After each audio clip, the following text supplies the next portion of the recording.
asthma symptoms are related to their environment. In urban settings, it's actually indoor, what we call indoor environmental allergens, that actually cause the most strife for children with asthma. So if we think about most urban cities, and if we think about Washington, D.C., Washington, D.C. is split up into 8 wards, and basically there's a big socioeconomic difference between those in Southeast D.C., so those in Ward 7 and 8, and those in Northwest D.C., Ward 3. And specifically, the childhood asthma ED rate is about 20 times different between those two areas, and we're just talking about 2.5 miles. So the difference is there is access to care, but a lot of it is also substandard housing and the environment around which children live in these areas. So when we think about a public health approach to childhood asthma, housing has to be part of that conversation. And one of the things that we did within our asthma program is it's called Impact DC. It's been shown to reduce ED visits, hospitalizations. We have value-based Medicaid contracts locally as well. And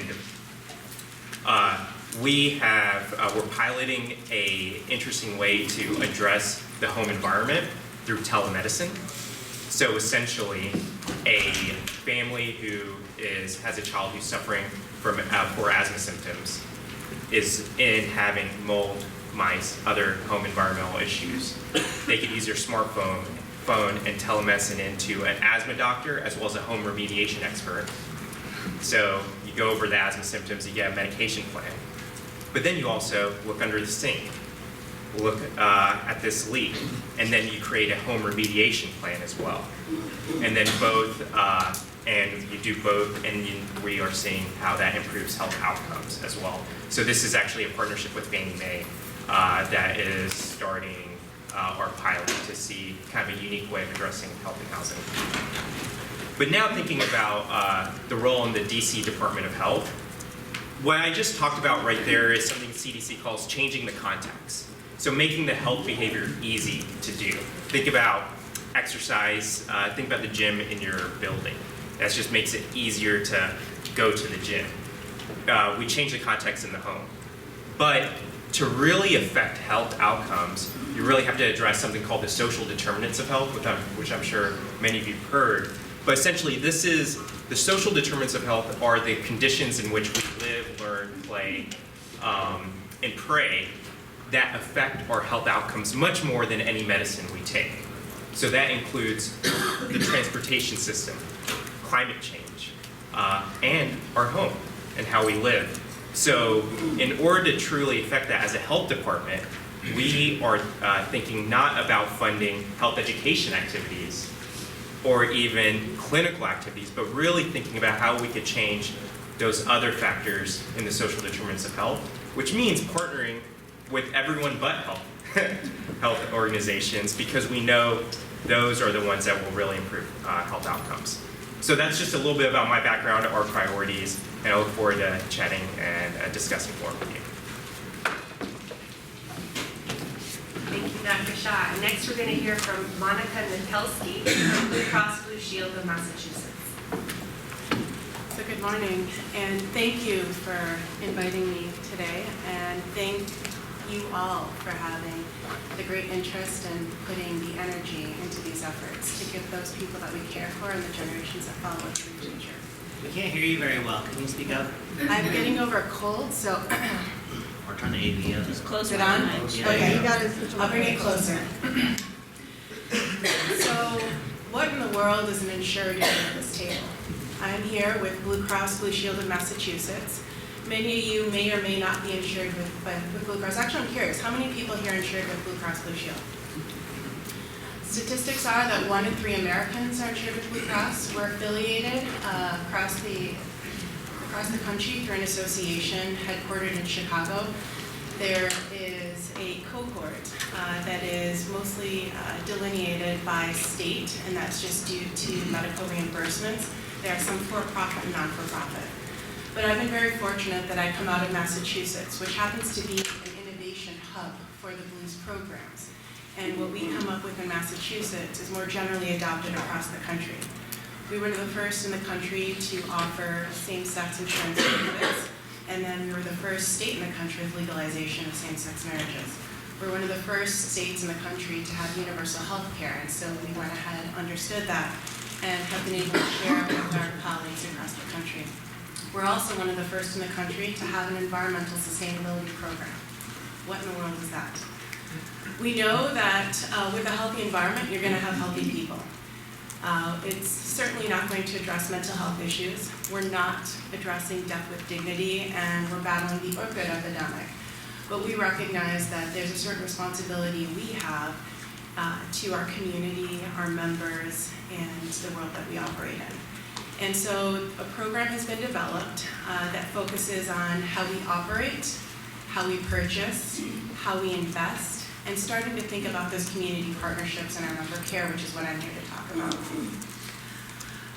So I know that we're specifically focused around the built environment. There's so much more that we're working on, but from a community perspective, there's a lot of community investments and partnerships that we hold and that we support in working with organizations that support lower income, elderly, and veterans with things like energy conservation, heating systems, weatherization, air quality, and through the weatherization, the attic and wall insulation, the air sealing, you name it.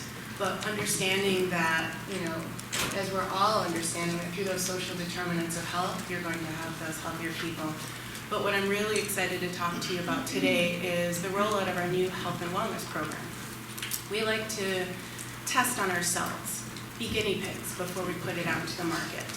And as of January 1, we rolled out a new app, an app that is hoping to drive behavior change. So we're talking about some of that behavior change. As an insurer, we know that we're dealing with hypertension, congestive heart failure, obesity issues. People know if they consume more calories and don't get the physical exercise that they may encounter some of these issues, but it's very difficult to address that behavior change. So we're paying people to change their behavior.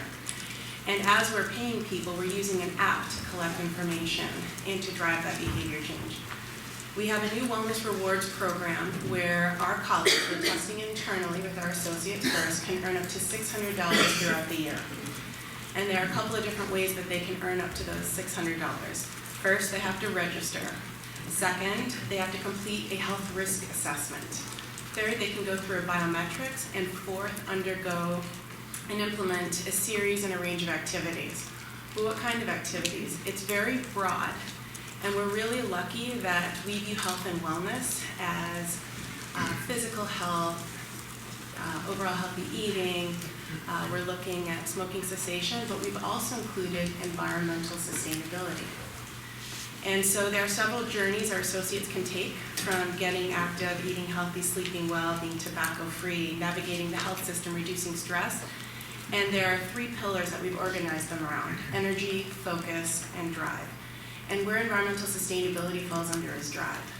And so people can participate in activities such as energy conservation activities, waste reduction, the reduction of single-use products, among many others. And as they complete these activities, they input them into the app. And from that point on, we're going to hopefully see, one, who's interested, what type of impact are we having, and what are some of the outcomes.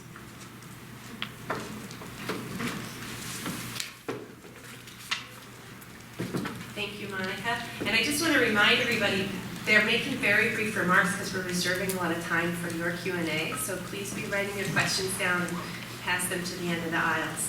We'll be picking them up as we go. Next, we're going to hear from Beth Parsons of the Tennessee Valley Report.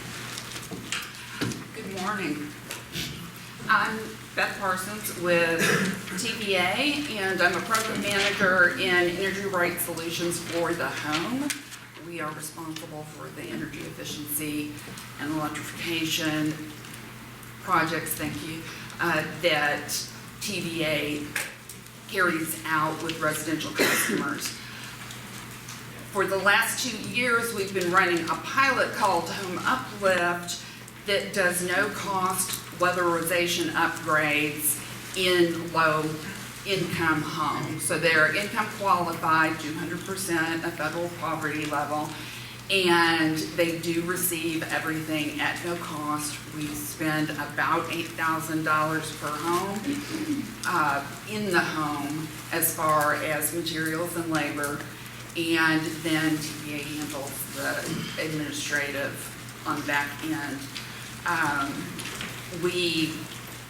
When we started Home Uplift in over the 2 years, 6 different locations, we also started working with 3Cubed, a research company that specializes in looking at things like how saving energy has an impact on the health of the occupants of the home. So we've spent 2 years doing pre-weatherization surveys, and just recently started back in October with the 12-month post-weatherization surveys. They take about 30 minutes, and they cover a wide range of the social determinants of health, which for the energy efficiency folks are non-energy impacts, but non-energy impacts are a subset of the social determinants of health, and I think we need to be looking more broadly at that. So we've been doing that, and what we're most excited about at the moment is we have started a conversation with TennCare. TennCare is the name of the Medicaid provider in the state of Tennessee. And what we're looking for is that holy grail of getting actual medical data when it comes to the dollars related to caring for the TennCare members who go through Home Uplift. And we think that starting with the about 1,000 folks in Tennessee from the pilot, that we will be able to get a good pool, because we do tend to skew elderly, over 50% elderly or disabled, and we are excited about that partnership, working with 3Cubed and TennCare to get the IRB review done and the application to TennCare done, so that we can really begin a good exchange of information.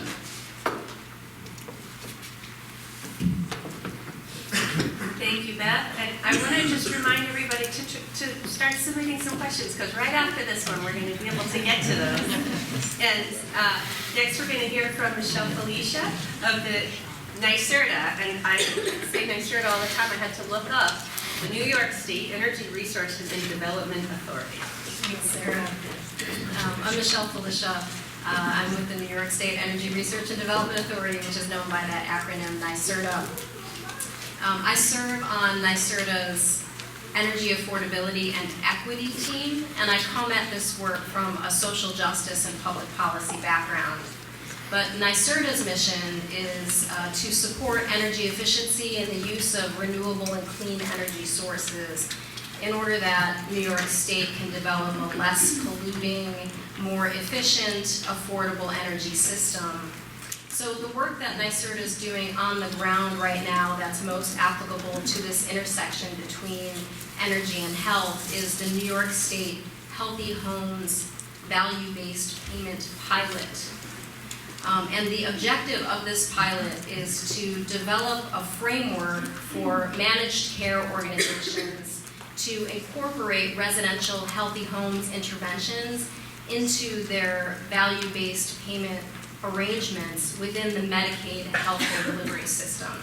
So the opportunity for this pilot comes at a time when New York State is in the process of some pretty wide-ranging Medicaid reform. In around 2014, New York State initiated comprehensive Medicaid reform through a program referred to as the Delivery System Reform Incentive Payment Program, or the DSRIP. This is comprehensive reform at the level of both delivery and payment. And the DSRIP has 3 goals, or 3 primary goals. First, it encourages community-based collaboration. It also emphasizes the need to address the social determinants of health, and then also it aims to reduce avoidable hospitalizations as a Medicaid cost reduction measure. So the intervention that's affiliated with the pilot will be provided in around 500 Medicaid member homes. In order to be eligible for the pilot, the household will need to be located in a high asthma burden region of New York State, and also will need to include at least one resident between the ages of 0 and 17 with poorly controlled asthma. The intervention services combine energy and housing services with health services. So eligible households will each receive a comprehensive energy and environmental assessment, and then according to need, these households will be eligible for energy efficiency measures, so building shell improvements and electric load reduction. Also environmental trigger reductions. We'll be working on ventilation, mold remediation, integrated pest management, but also home injury prevention measures, so smoke alarms and carbon monoxide detectors, but also trip and fall mitigation in the home. Along with those energy and housing-based services, the households will participate in multiple in-home visits from a skilled nurse who will focus on environmental trigger awareness and education, along with medication adherence. And also each household will have the support of a community health worker specifically assigned to that household. That community health worker can provide supplemental education and also help with coordination across service providers. So all of these pilot services are tied into the value-based payment reform because they're included in the VBP, value-based payment, VBP arrangements between the managed care organizations and the healthcare providers and the service providers that are required to address the social determinants of health in New York State. In this case, specifically relevant to NYSERDA, it addresses substandard housing as a social determinant of health. So we expect the pilot run of about 2 years, maybe a little bit more from pilot launch. We're partnering with the New York State Department of Public Health for a full evaluation of the pilot that will be able to assess benefits to residents as well as associated healthcare cost savings. Simultaneously to pilot services, NYSERDA is providing market supports. So we have a measure list and a delivery service specifications for this kind of healthy homes intervention that addresses asthma and trip and fall hazards. In addition, we're identifying credentialing and training needs so that we can develop and foster a network of qualified contractors to work in this space. And also down the road a little bit, we'll be providing a toolkit style guidance for folks working in the space, for community-based organizations, for managed care organizations who want to engage in these kind of value-based payment arrangements in the future. So one last thing to note, although NYSERDA is funding the pilot out of our Clean Energy Fund, which is ratepayer dollars at $10 million, the vision, the future vision, is that this serves as a demonstration and how to do this work absent NYSERDA's financial support. So the vision is to move all of this work into the Medicaid value-based payment framework for the future state.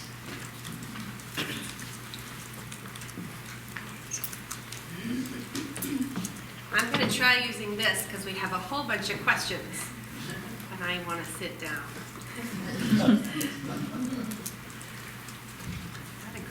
Hello, hello. So, what a great stack of questions. I'm really excited to go through some of these. Thank you. And if you haven't turned one in yet, there's still opportunity to do that. So, it's rolling. So hopefully the theme emerged for some of you that these are folks working for different kinds of institutions, all at the intersect of health and the built environment, and trying to think about how to tackle some of those issues. And so I'd like to ask each of you to speak to what positive outcomes do you expect from this work? I know that several of these programs are in the very early stages. So what are you expecting in terms of health or environment or energy benefits? And do you have any early results or trends that you can speak to? So at the end of the day, wellness is our top priority. But because of our business model and structure, it's also our bottom line. And so it's an investment that we're making in our members, but it's also one that we're committed to ensuring for the communities which we operate in. So some of the short-term and long-term benefits at the end of the day are reduced medical and pharmacy expenditures. I mean, it's just that simple. We're looking to keep people as healthy as possible. Some of the early metrics that we are already starting to see is compared to our previous wellness program from previous years, we're starting to see a higher level of engagement and enrollment. And so for us, it's first about engaging with as many people as possible, trying to understand the program. Of the 3 pillars, the energy, focus, and drive, I'll just quickly touch upon this, the strategies are all equal. We're letting people choose where they want to focus, but of course we're also looking at the health outcomes and how we're supporting them. And sustainability is equal. And yeah, I've lost my train of thought, so. TVA is looking for dollars to leverage in the program, and that is a part of Home Uplift, which did become a full-fledged program this past October. So we are moving forward with it. Half of the money that goes into a home is TVA's, half comes from the community in dollars and sometimes in-kind resources. And so we are looking to find those dollars, and we just recently added somebody to our staff who is going to be talking to philanthropies and different boards. And Donna, raise your hand. So if you want to talk to somebody who is getting ready to go out there and start looking for money, speak to Donna. So we've got that going. We're looking towards our 154 local power companies that we wholesale our power to, that then sell to the end use customer. So we want the dollars to make the program sustainable, but we're doing the research with 3Q, we're working with KinCare because we recognize that so much more happens in the home when you weatherize it than just improving the comfort or reducing how much electricity is used, and that really has a significant impact. And I'll give you the example of Ms. Covington, who we just held a celebration at her home back in the fall. She has COPD, was on oxygen 24/7, made it very difficult for her to get around. After she got a new high-efficiency furnace, insulation, and air sealing, she's only using her oxygen at night, and it's much easier for her to get around. So that is just, it's great that we improve the efficiency of the home. It's that much better that Ms. Covington's quality of life is improved beyond just the physical structure of her home. That is, the idea of outcomes is actually a very important and apt question, because from everything I understand of the health and built environment space, all these pilots going on, we're very early in this journey. So, for example, there's not a randomized controlled trial testing out some of these ideas in multi-sites. And I think there is conceptually what we know is right. You know, what we do know is improving the home environment and investing in that is the right thing to do.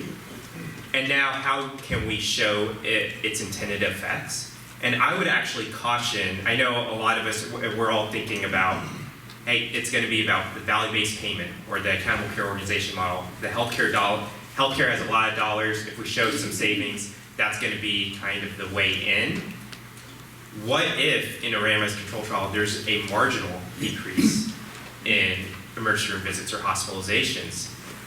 Does that stifle this whole process? And I would probably encourage us to think about the other areas of value outside of just healthcare, including quality of life measures, but also home equity, and broaden our scope of what it means to be successful. Because if we only focus, for example, on hospitalizations or readmissions as a metric, when we have more robust studies, I think you might be caught in a pickle as well, just kind of thinking ahead as well. Thanks. So I think about exactly what you're talking about very frequently, right? It keeps me up at night. We are hoping to validate positive health outcomes to residents and also the associated healthcare cost savings, because that is what will be important to speak to MCOs in the sort of future of value-based payment in New York State. But we have included some quality of life measures and some additional concerns that the household may have, so that the pilot addresses not just substandard housing as a social determinant of health, but also some wellness measures as well. So one of the important benefits of the pilot, we hope, is that it just demonstrates how all of this can happen in the field and how we can shift it over, and it is an important benefit. Also, in the New York State context, it's an example of intra-agency collaboration. So the pilot is a full-on collaboration between NYSERDA and the New York State Department of Health, specifically the Office of Health Insurance Programs, the Office of Public Health, and the Center for Environmental Health. And that's 4 state agency departments working together on a single project. And that is not something that we have a lot of exercise doing, so it will also provide some perhaps best practices for doing so, and just be sort of help us with the learning curve as we try to keep breaking down silos in various states. Also, I do want to mention the timeline of what you think you'll see the financial benefit. If we're thinking about one budget year for most health conditions, it's hard to see improvement outside of, again, asthma is kind of this very straightforward illness in which you have multiple ED visits, you change a couple things that could transform a child's life, and you see cost savings. But other areas, if there's a multi-year outlook, then it's really about showing that investment and having that multi-year outlook in which you might not see cost savings within the year. Think about something such as adverse childhood experiences or a lot of things in pediatrics in which it's investments that we're hoping 20 years down the road we're going to see the outcomes for. Thank you. Going to a point that Ankoor brought up in terms of if we see the marginal savings when we look at the healthcare dollars, one thing that we know is happening when we go in and make a home more energy efficient is we are weatherizing it if we are doing certain measures like air sealing and insulation. The home is going to last longer, it's in better condition, and if they have a new high efficiency heat pump, they can stay, someone who's aging in place can stay in that home for 2, 3, 5, 10 more years that they wouldn't have been able to stay otherwise. And that is huge savings to the health system in terms of keeping people out of long-term care. Thank you. And thank you for all these great questions. A number of them get at the issue of funding, and some of you have already kind of talked about that, but if you could dig in a little more to where the funding comes from for your programs, and specifically if you're bringing in both energy and health dollars, how that works. So for our program, it's specifically health dollars. We are piloting it on ourselves, and so our HR team is our client customer of the Health Engagement Client Solutions team. So our sales team, our HR team, and we're balancing it out as most insurers will negotiate with various organizations on what's the payment rate, what's going to be the plan, who's covering what throughout the year. There's a certain amount of money that we were willing to put forward to keep people healthy. And so the employer has to commit to the plan that had been developed. And because this is a new plan, we thought we'd go all in. But it does come from health dollars, and this is something that we're creating a model and process for to then use with clients and customers, so it's health dollars. Ours are utility dollars, and we are taking TVA's budget and spreading it equally across all 154 local power companies. And they then have to get that money, have to match. They can put in more if they want, and since TVA acts as the regulator for our region, our regulatory department took a look at the TVA Act and the contracts with the local power companies and determined that they could, out of electric revenue, put in a de minimis amount of a charitable gift along those lines as a description of 0.2% of their electric revenue. So that's where we expect the money to come from initially, and then we hope to bring in philanthropic and healthcare dollars as we move on. For the work at Children's National Hospital, it follows a pretty straightforward formula. You find private philanthropy or another source to develop a pilot. So in this case, it was Fannie Mae Innovation Challenge. And then you partner during the application period with our local Medicaid managed care organizations or other payers to develop a model about how we would evaluate, and then after the pilot period, to help to have that secondary funding source, therefore with the hope of being sustainable and actually getting a fee-for-service or value-based model afterwards. That's kind of the hope and the trend. Another area, though, to think in the healthcare dollar world, outside of health services and reimbursement, is the public health space. I think there is an opportunity to use public health dollars, and it's about us making the argument about why this connection is actually more impactful than some other uses of public health dollars. So there's things such as the Maternal Child Health Block Grant that states receive. There's other federally funded public health programs that each state receives dollars for, and that already have funding sources. A lot of it's through clinical services, but I think those type of funding sources would be sustainable because you get every year. It's part of annual budget federally, and you could have more longer-term outlooks and outcomes. Pilot that I'm discussing today is funded through NYSERDA's Clean Energy Fund, which is utility ratepayer dollars, specifically the investor-owned utilities through the system's benefit charge, so electricity users. Could you just say, because I find this really super interesting, if successful, what would the funding look like after the pilot? Sure. So the vision is that this demonstrates the model through which all of the activity happens on Medicaid managed care value-based payment arrangements. Arrangements between managed care organizations and healthcare providers, and now service providers that address the social determinants of health.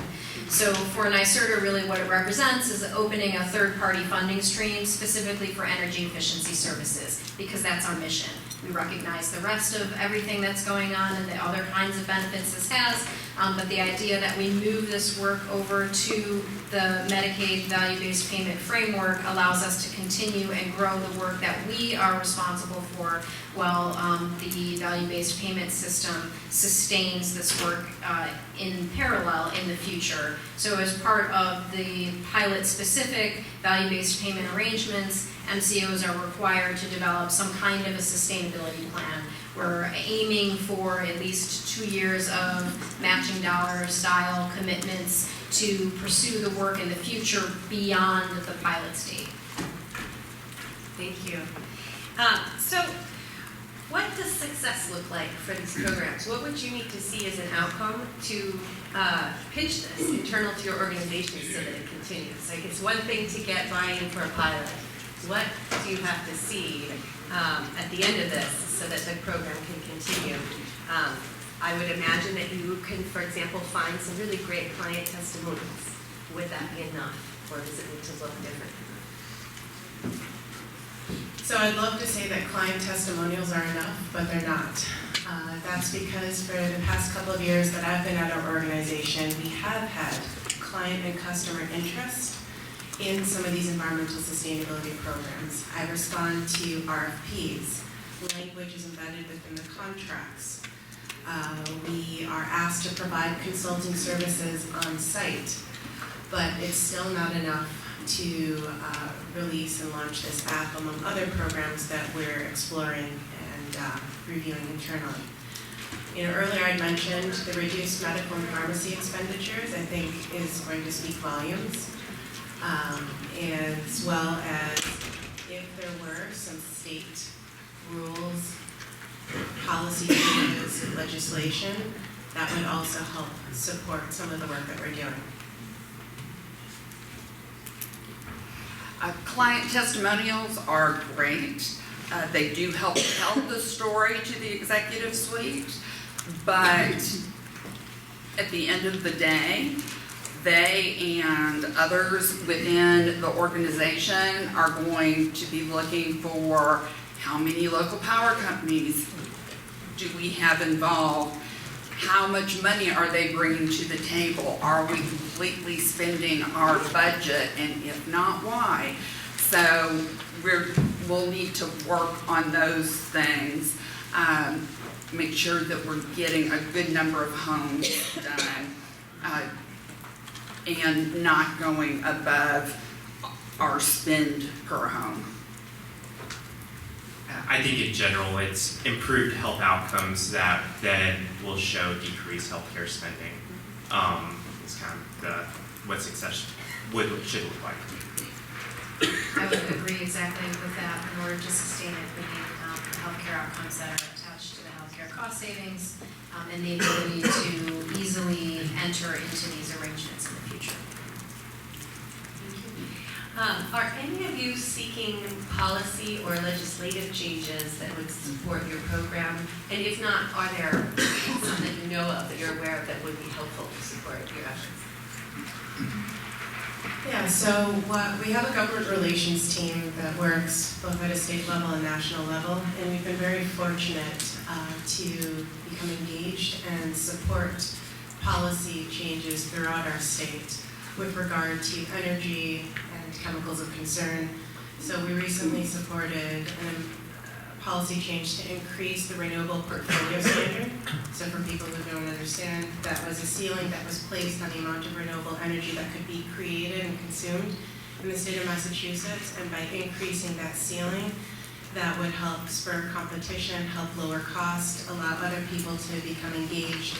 At the end of the day, we are converting the non-renewable sources to renewable sources, reducing pollutants from the environment. You got it. We are open to engaging on various policies, all impacting at the end of the day population and public health. I think there are just so many that if there are some that are new, we're open to people reaching out and having that conversation and seeing how it might fit in with the work that we're doing.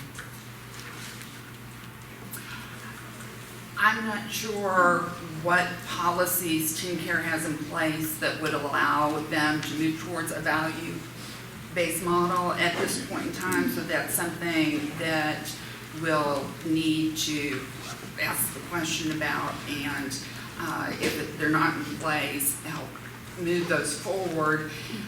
So I'd say that's the primary thing. I think policy development is, the top of the public health pyramid, so you definitely can have the biggest impact by jurisdictions or localities changing their policies to improve safeguards for vulnerable populations and include higher kind of financial investment in vulnerable populations. In DC, one tangible example of a policy change that's in the works, our government agency that does home inspections to make sure housing is up to code is thinking about integrating a public health officer within the housing agency. So think of, as you may have heard, health in all policies, really getting health out of the health sector into all these other jurisdictions is an avenue we're looking into as well and probably going to see. New York State is in a very amicable place in terms of allowing this kind of work to move forward. The two policies that probably make that possible, there's a health across all policies, state-specific health across all policies, Executive Order 190 that the governor's office passed about a year and a half ago that requires non-health agencies to consider health outcomes in all of the work that they do. And that combined with the Department of Health's prevention agenda, we're in the 6th year of a prevention agenda in New York State that really sort of demands this kind of focus on preventative health, on proactive measures and programs. Thank you. So we have a question about what hasn't worked. And I realize in a pilot, maybe it's too early for that, but we could also speak to barriers, either to launching the effort or that you foresee. Oh, well, thank you. One barrier that we've run into as we've moved from pilot to program phase is that TVA's fiscal year is not the same as what those 154 local power companies' fiscal years are. So we didn't get into their planning cycle when we needed to. So spending money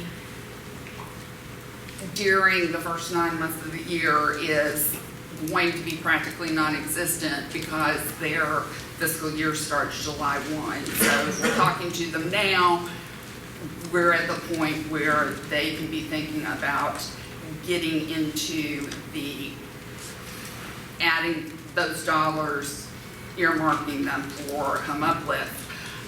One thing that did work very well for us on the other side is in Huntsville, the Housing Authority heard about the pilot that we were considering and approached the local utility, and they had maintenance dollars that they were going to spend to upgrade the units. And so while we normally only do single family owner occupied, we did work with the Housing Authority, and they were able to do close to 200 units over 2 years, about, let's say, an entire neighborhood. And the Housing Authority has been very appreciative and was able to take some of those units completely electric, which was a goal because they had gas water heating. So both the barrier and success. So the first thing that came to mind, unfortunately, but fortunately if you're interested in the topic, one of the biggest barriers in the rollout of this app is that they didn't include chemicals of concern. And that was a strategy that I was really hoping that would be integrated into this. For me, I think chemicals and carbon emissions go hand in hand. And it was an area that they weren't interested in integrating. They were afraid of how people would react to the information and some of the tips and suggestions. So we're still reviewing that.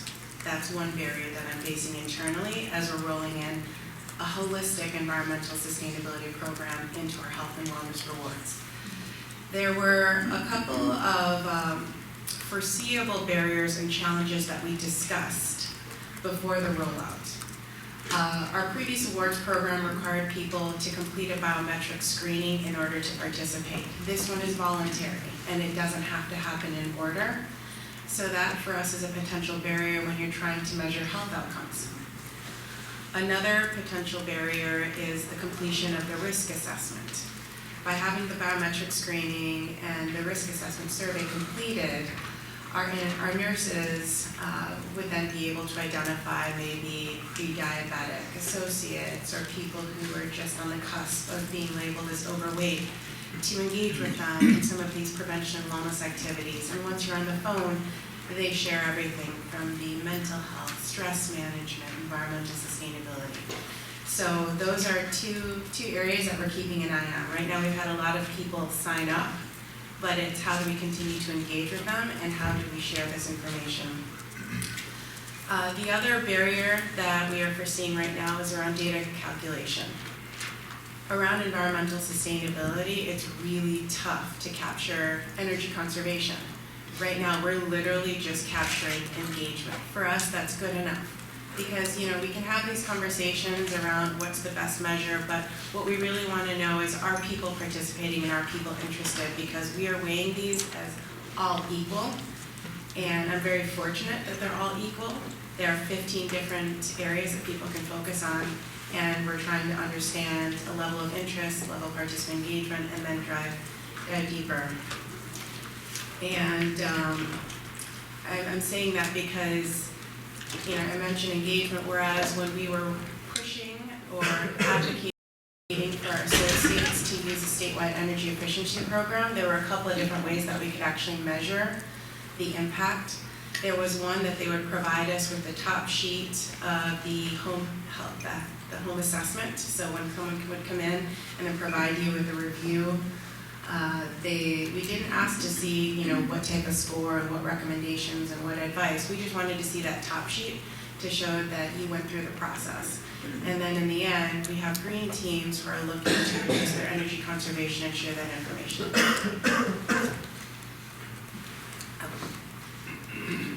One of the greatest challenges that we're facing so far has had to do with data sharing. Health data has obviously these protections in place, as well it should, but that poses a problem when folks need that information in order to figure out something like which households need the services. Sort of by definition, for an intervention like the one I'm talking about here, the referral entails communicating a diagnosis to an entity that doesn't have the legal right to have access to that diagnosis of an individual or of a household. So these are they were sort of some trip-ups to progress that we really needed to focus a lot of attention on, and it's still really to be determined what this will look like in a state that doesn't involve two levels of sort of filtering that the NYSERDA DOH partnership allowed for, right? But right now, we're filtering that data. In the future state, we won't be filtering the data. We also have access to secure servers and secure FTP, external data sharing sites and SharePoint and all of this technology stuff that allows for these protections to stay in place. But a small community-based organization, for example, won't have access, or it will be more difficult for them to sort of facilitate this kind of transfer of information. So that's really something that we've been learning a lot about. I would echo that. I think data sharing, especially with the health side, that's a huge barrier. I think we face this even with school health, with FERPA, and then also with HIPAA on the health side. A couple other barriers to keep in mind from our experiences. You have the idea of a project management, getting the right people, and actually executing is a whole different process in making sure that thinking about who you have to execute, a strong evaluative process as well. And then I'm going back to this idea of what if your results don't match your hypothesis? What are you going to do then? And I would encourage thinking about other indicators, other metrics that show value outside of just pure cost savings. I think there's a lot of process measures that are a lot of value to payers and other people, quality metrics as well, that show enough value to keep the ball rolling, while the financial value may come in year 3, 4. Thank you. And just a follow on to the data question. Traditional energy saving weatherization programs in some places have high deferral rates because of inadequate housing, so health and safety issues that make it so that those homes can't be served by the program because the program doesn't have funds to address health and safety. So we have information about which houses those are. Does anybody have access to that information and is using it, or do you have ideas about how it could be useful?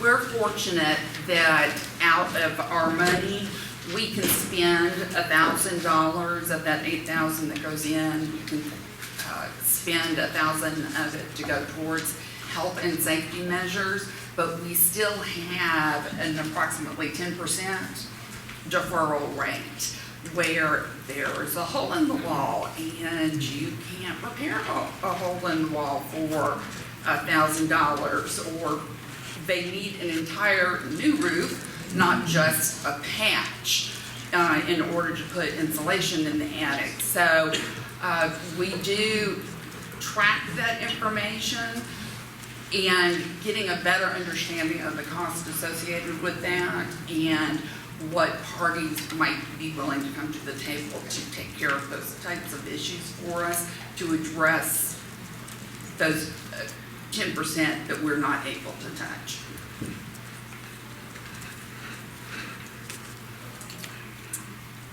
NYSERDA investment plans and all of the money that we spend has to be approved by the New York State Public Service Commission. So one of the interesting points about this pilot is that we received permission from the Public Service Commission to spend an unprecedented amount of money on health and safety in the homes. So for the pilot itself, up to 44% of the funds can be spent on non-energy measures, so these are health and safety measures.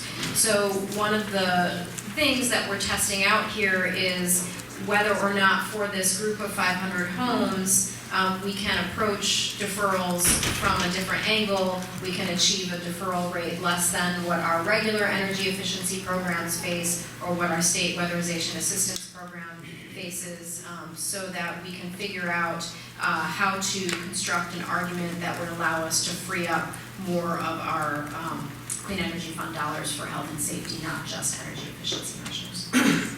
Thank you. Who is performing these info modifications? And do the programs have any quality control aspect to make sure it's being done well and safely? Where do you want to go first? We have what we call the Quality Contractors Network. There's 400 to 500 contractors across the 80,000 square mile territory that we serve, and they are the ones who go in and do the work. And we have a third-party evaluator, Clear Result, that does go in and spot check those. And if they find problems, they do more spot checks.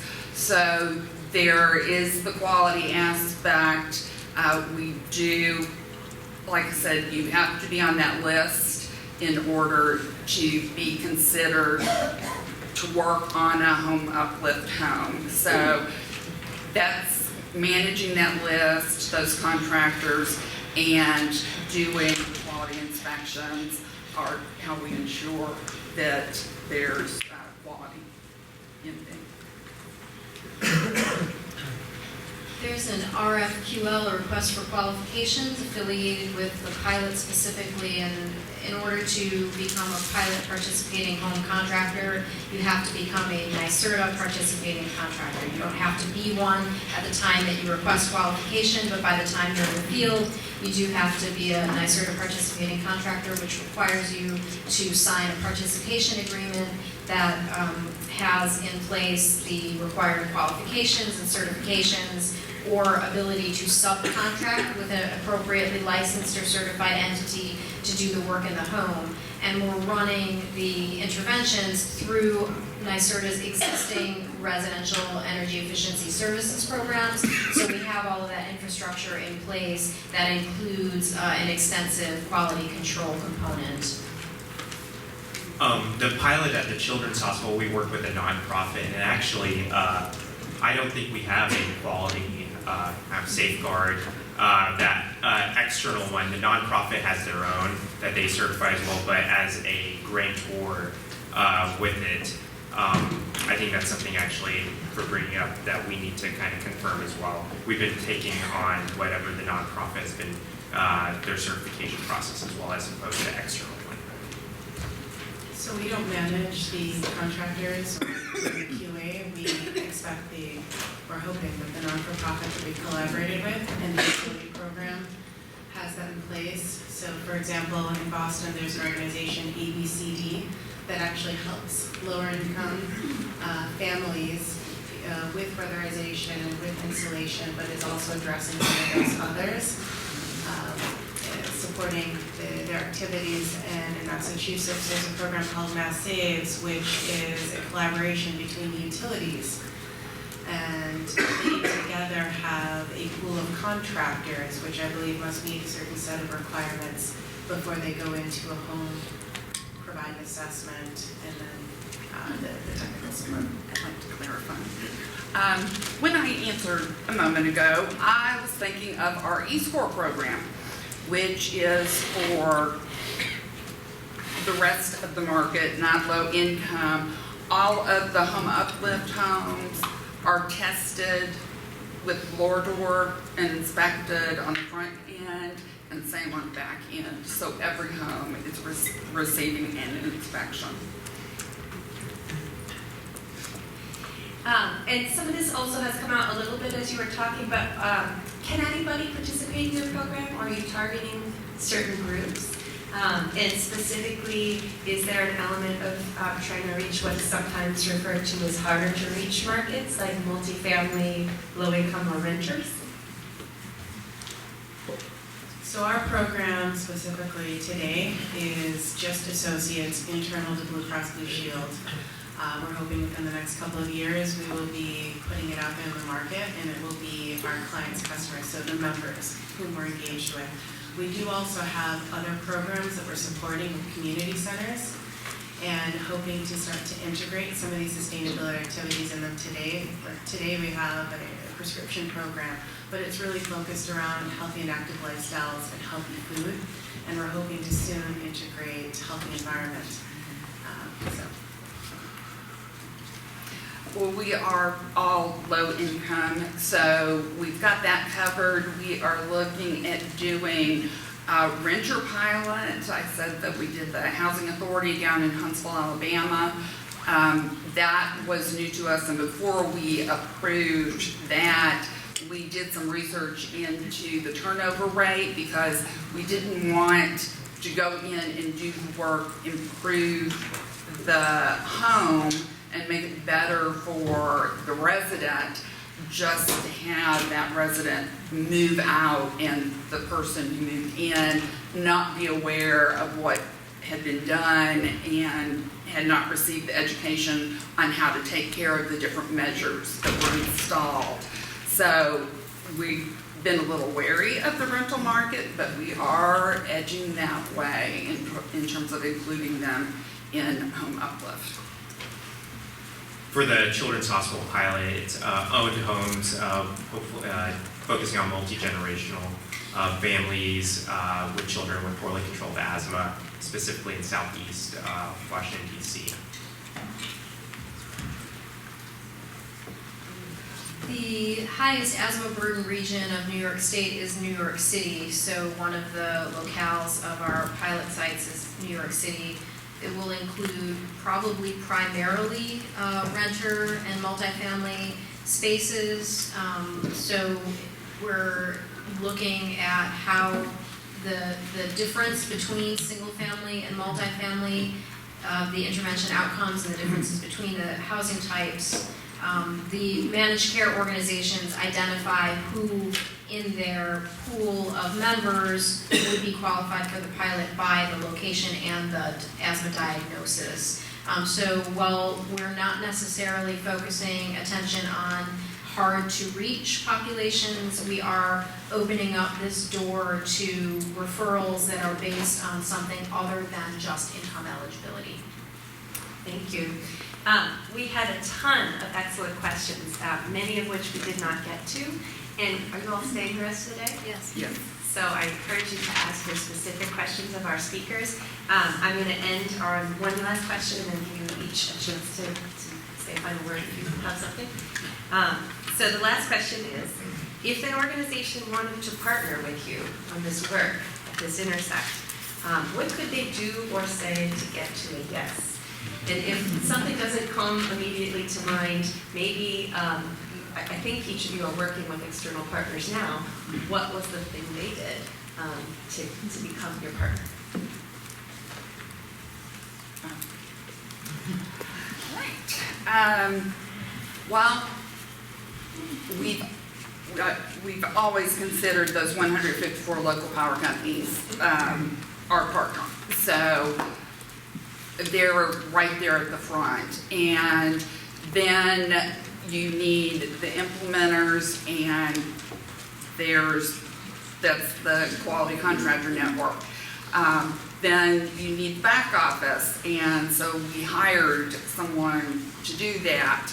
As far as implementing or being engaged out in the community, I could see something from healthcare where home health workers, social workers were trained, and when they were going into the home, were able to look around, see that the home could probably use some energy efficiency measures, and encourage that homeowner to go through home uplift. So connecting with them that way. But the thing that's been very important for us in terms of managing this program and taking it to scale is the fact that we do have a lot of control over how it gets implemented. We've got guidelines that have to be met. We've got the QCN that have to be used. So that is a really significant part of our success. And so get someone coming to us and trying to get us to yes, it would have to be something that brought value to the program, but did not interrupt the process that we have in place. And as a final word, I'll say that in the next session at 10:30, we are doing a deep dive into home uplift, and Erin Rose from 3Cubed will be presenting data from the surveys that we've been doing. So if you are interested in that, we'll be over in the Orleans room. All right, so we all have these longer-term, long-standing partnerships and relationships. And balancing these new organizations can be tough sometimes, but we are always open to exploring relationships. I think getting to yes, there are a couple of different factors that come into play. Do we have a shared philosophy? Are we looking for shared goals?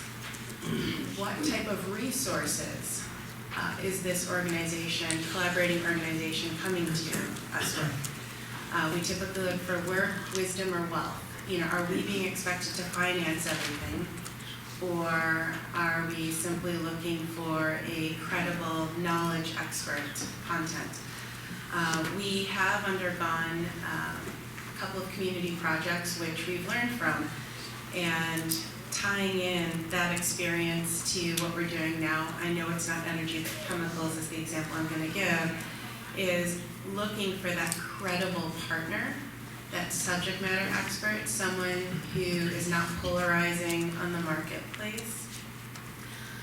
We recently, the organization we want to bring in is one that we actually participated on an NIH grant and study to understand endocrine disruptors, and yet they weren't good enough, or for now, they're not good enough to bring in as our chemicals partner.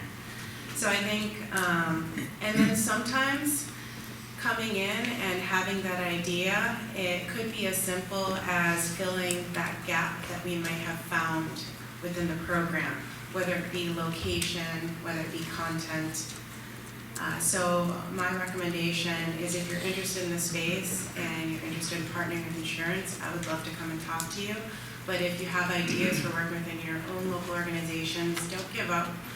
As an independent consultant, I know sometimes it's just about timing. When I was consulting before and I was trying to find clients, it just might not be the right time for the individual.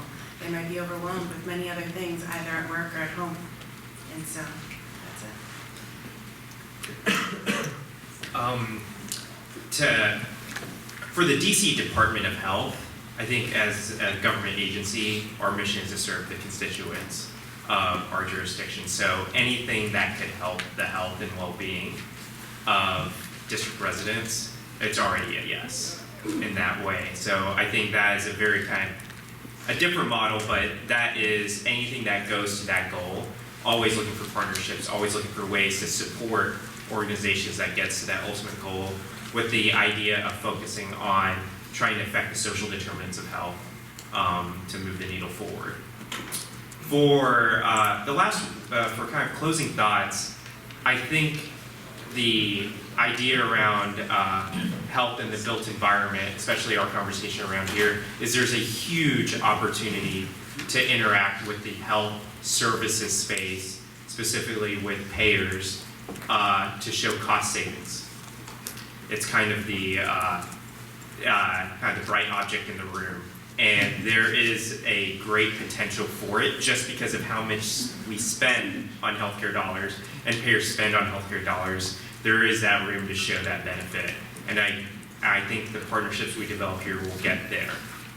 But as we go there, I think there are a lot of other value adds for this intersection that should be explored and measured, so that you actually have a portfolio of how you are actually transforming families' lives through this work.